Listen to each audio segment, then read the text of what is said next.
Uh-oh. Hey, hey, hey. Hi, How are you? I am well. How are you? I am wonderful, wonderful. We're going to let some people join in with us tonight. Going to let some people chime on in. But I'm going to get started with introducing myself. And I am your host, Mrs. Lily, and welcome to Talk to Me Nicely. And as you know, make sure that you always talk to me nicely. And I have Miss Janee Ayers with me today. She is a city councilwoman at large, getting ready to come back up during this re-election. And we just gonna interview her today. And I hope that you all join in. You can chime in with your questions or whatever, and join us as we do this interview, so we can get Janee back in the seat that she deserves. How about that? How about that? All Yes, that. yes. Yes, yes. Let's do this, baby. We got some people coming in. Y'all come on in, take a seat. Take a seat. We'll wait a minute so you can catch all of this. So in Yeah. the meantime, while we're waiting for y'all to come in, I got a secret, y'all. Guess what? Today the ninth. Tomorrow is October the 10th. And I know what tomorrow is. Tomorrow is Janae's birthday. So if you could join me in just saying happy birthday to her, you can leave that in the comments as we about to get started and saying happy birthday, Janae, and we wish you nothing but well wishes on that day to come. Okay. Thank you. Thank you. All right. You are so welcome. So we're gonna go ahead and get started. So if you could just tell me a little bit about yourself, and when did you know that you even wanted to get involved with things that was going in the city of Detroit, girl? Woo. Okay. So a little bit about me. For those that don't know, my name is Janee Ayers. I am a 100% D girl. I am from Puritan, by way of the Brewster Projects and by way of the Black people part of Southwest Detroit. Um, I don't come from a name. I don't come from money. I don't come from any of that. My mom is a teacher. My father is a multi felon, and that is who I am. And so those are the things that make me who I think I am. I was about to say something different. I don't think this is a family rated show or not. I'm not sure. But in that, all that is to say that I understand what it means to have to work hard to figure out how you make it through the next day. And that's just who I am. Just the real rundown. I've been a juvenile probation officer. I have worked for the city and recreation for 14, yeah, 14 years.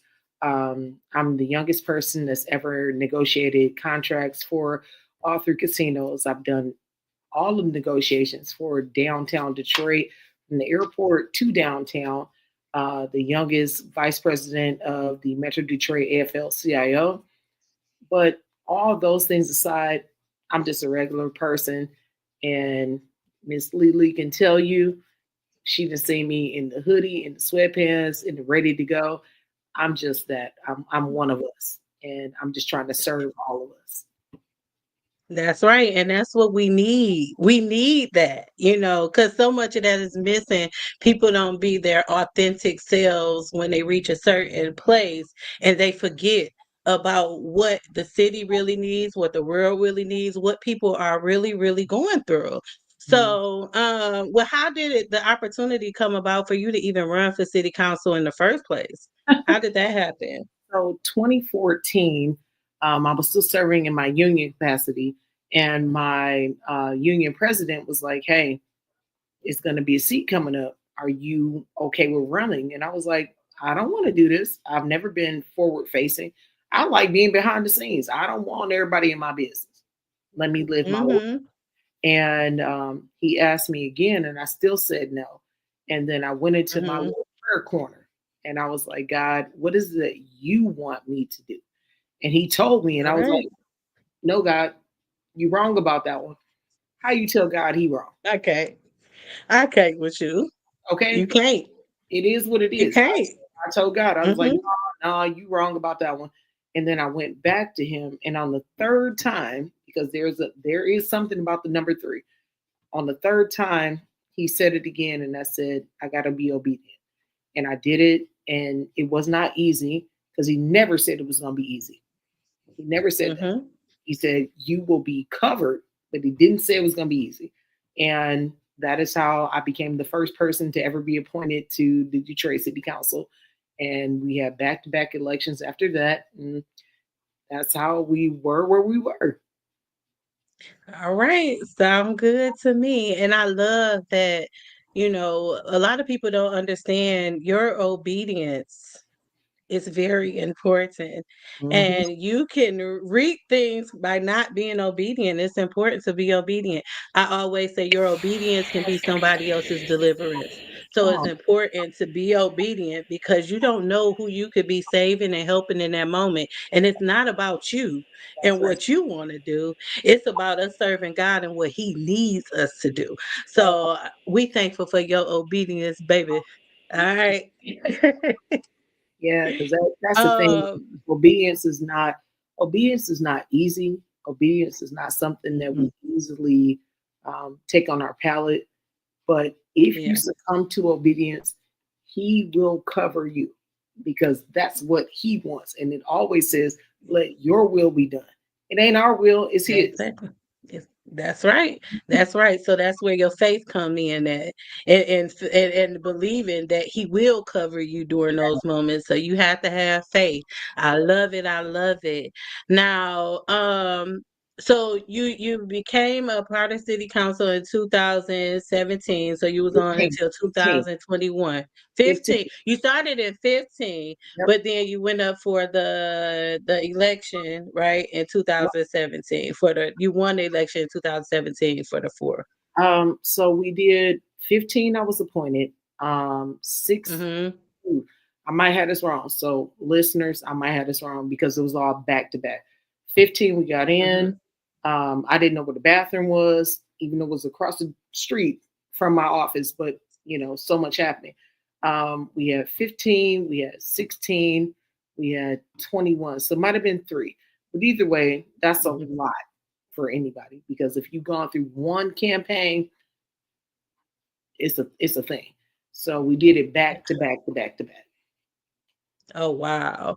Now, when you came out of office, now a part of the what kind of set you back in implementing all of the plans that you had was something that happened in what 2021 Yep. where the federal government was kind of investigating the corruption of the city. Hmm. Upon that investigation, what exactly happened with you during that time? So what happened was in 2020 they started an investigation and it was called Operation North Star, and in that they Hmm. started with a bunch of folks out county, so Western Wayne, Westland, this, that, and the third. So the FBI and what they do is they cast a very broad net, and they they cast, excuse me, a broad net, and they caught a bunch of folks, and in that I was implicated in that same space. So my thing Hmm. was, okay, you got me tied up in some stuff that really doesn't pertain to me. And I was telling Detroit, like, hey, I'm never going to betray you because I'm one of you. I did Hmm. not do this. But they did what they did, and they did it within, I want to say it was 27 or 28 days before the election. So when you Wow. do Yeah. that, you already know that it casts doubt on public opinion. So that, Hmm.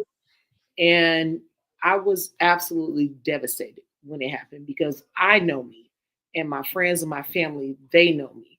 But everybody that's out Hmm. there in the world that I've touched, they think they know me, but they don't know. So I'm not mad Right. that, uh, I'm You sorry. good. I thought how you put these things on do not disturb and then it still disturbs. Hmm. Anyway, That's um, okay. We good. so um, I went through the motions and it was absolutely devastating because I know that I had worked 30 years to build a brand, to build an identity, to build a reputation. Um, but I stood by what I said because I knew I didn't do anything. Hmm. But the thing with the federal Hmm. government is that they have a level of anonymity. So They can't be prosecuted. It was nothing I can do but just sit by. And anybody that's listening that knows me knows that I am very vocal. And especially if Very it comes vocal. to myself, I'm going to be vocal and it might be some furniture moved. Just saying. And I couldn't do that. The girl for real. Okay. And I couldn't do that. And so it was Hmm. very hard to sit back and not be able to defend myself. And to come out Yeah. in January of this year where they were like, case closed, nothing happened. Okay, got it. So I had to work through a lot of that. And one of the things that I'm still working through, and I'm being honest to your listeners, one of the things I Hmm. had to continue to work through, and I'm still working through it to today, is that one of the people that they allowed to take my spot is a person that is actually convicted of doing what they accuse me of. What? Are you Yeah, serious? I'm That is crazy. yeah. See, now, the way that things go is just so messed up. And even with you saying that there's nothing that you can do, you know what I'm saying? You just basically had to deal with that. It's just messed up how that people are they're able to just come in and do what they want. Now, Mhm, I have a question. So during that time, I know that that had to be hard for you. I know it was hard for you. mhm, So, did they offer you anything after accusing and investigating, like due to your emotional, like, because that has to, that, like you said, it was devastating, so that means that you went through some turmoil, you was going through something that could be traumatizing, you coming up in my house wanting to go through my stuff and whatever it is that you're doing. Did they offer you any counseling afterwards? Did they check on you after finding out that, oh well, we didn't find anything, all right, was it no. just like, No, they came, they did their job, and they left, and that was it. When they knocked on the door at 8 o'clock in the morning, and I opened the door, and I have a very small front porch. Um, it was three out of the five that had guns drawn, and I'm like, "What we doing? What is this?" wow. And so, Wow. that in itself is traumatizing. Then to have them come in, Yeah. and as a woman, single woman, you coming in, you going. I asked them. I said, "Let me see your Mm, warrant," and they said, "We don't have mm. to show your warrant." And I said, "So here's the thing, you do, you do. I'm not asking you to give it What? to me. I'm not asking you to give it to me. I just want you to put it up to the screen so I can read it." And when I read it, I said, "Come on in, come on in." Right. But I need you to put those guns away because this is not even that type of party. And they proceeded with their investigation. And like I told them, I said, "So can I help you find something? I don't know what you're looking for, but..." So within 30 minutes, I knew that they weren't really looking for anything because I knew that the guy that was upstairs in my bedroom closet, he said, "Oh, my wife does closets. She can get yours together. I love your jumpsuit collection." You would not be in here Truth telling, making jokey joke truth after telling. y'all done had all these guns. Listen, This ain't no light moment. it's not a light moment, but for them. And then the thing that I said to them before it was over that I think really changed something for them, I told them, I said, "Get everybody in here." And it was like 30 of them. Hmm. "Get everybody in here. I want to thank you for being here today. I want to thank you for doing your Mm, work. I want to thank you for not disrespecting my home the way that you could have." And right, one of that the part. guys, Hmm. he was like, "Nobody's ever thanked us for raiding their home." And I said, "Well, I'm going to thank you because you came out your house today, wanted to go back home to your family. You got a Hmm. job. You got an easy job today because I haven't done anything. So I thank you for doing what you do, and we will let the wheels of justice play out. And I don't know how long that's going to take, but it will be what it is." And that's the story of what happened. So I know a lot of people think because they didn't see me, she probably got locked up. She did this, she did that. No, I wasn't locked up. I was locked up in my own emotions. Mhm. Who Mhm. wants to come out after Mhm. that?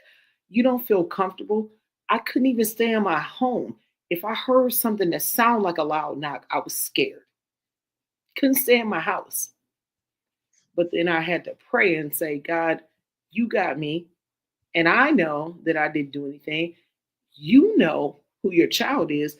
And the people that really love me, they know what it is. They know. I know when my granny seen your face and your name on the screen, she said, and she's into she Mhm. was into politics. God rest her soul, but Yep. she like, oh no, Mhm. she was just so concerned and how you were doing and everything, and I just really hate that you had that experience. And what I hate even more, and hate is a very strong word, is that after enduring that, nobody checked on you in the way that they really should have, after knowing that you had nothing to do with what they were doing, everything that was going on. It really sucks. Yep. And sometimes we just have to, what really sucks is the fact that they expect us to have to just eat those things up that are done to us, and make play a major Right. part in the things that we go through. You Yep. know what I'm saying? Like you said, that was a trauma. You couldn't stay in your house. You hearing noises and all of that. Mhm. That's a paranoia. So Right. you're going through a paranoia because of what they took you through. So what does that bring on? Some type of form of anxiety. So Come on. now you're going through anxiety, Come and on. now you got to get yourself together in order to go out here and run again and do what you plan to do in the first place, and implement these changes in the city of Detroit and help those that need help. It's pretty messed up. Y'all need to get it together. That's all I'm saying. That's That's part of it. my reason for going to school for criminal justice, baby, Come on. because I do not get it. Come on. Now I'm gonna touch on something that you just said. I want to make it very clear that there were some that did not check on me, but Mm, the ones. And when I first got in mm-hmm. office in 2015, I said, you know what, God, I don't mind making new friends, but I know who my friends are. All And right now. when the rubber met the road, my friends were my friends were my friends. And Mm-hmm. for your listening audience, I'm gonna tell them that you are a friend because you called and I wasn't taking any phone calls. And you called and you Mm-hmm. called and you like, I know you not answering, but just know. And that's the thing that makes it worth living the next day. Oh yeah. That's it. Yeah.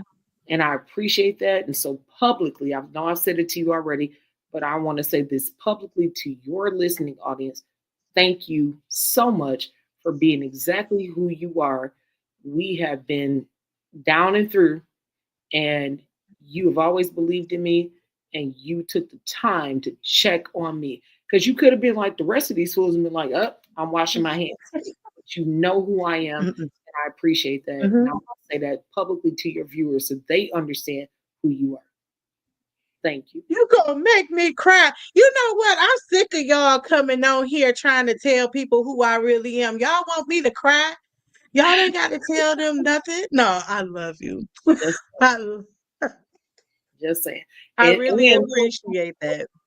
to the listening audience, understand that even though I'm saying that she loves me, she checks on me, she also checks me. And there's very few people who can check me. She one of the ones that can get me together, gather me right on up and get me together. So please continue to talk to her nicely. Please continue to talk to me nicely, because I'm going to be nice until you make me different. That right there. I love you. I love you. I love you, Janae. Now, how can we support you moving forward? I know that people can hit the polls on November the 4th, right? Hmm. Y'all want to make sure y'all get out there and vote for Janae. What other ways could they support you right now? So if you are a person that doesn't necessarily like to go to the polls, you can go ahead and get that early voting ballot, fill it out now, take it in. October 18th, we are having a very coordinated canvas where we're just going to get us all some lit. You don't have to knock no doors because some people don't like to talk to people. You don't have to. We're going to lit drop in these neighborhoods and just let them know she's the best person for the job. So we have that. We if you can't walk, guess what? We got phones, we have computers. You can get on there, and it's all you have to do is text. We're going to remind people, hey, if you haven't already voted, you have an opportunity to go today. Or, if you need a ride, we'll give you a ride. And honestly, there is a part on the ballot where I'm at, and it says vote up to two. That means that you Mhm. don't have to vote for more than one. You can just vote for me. Just Mm. saying. Well, that sound good. I think y'all should just go vote for her.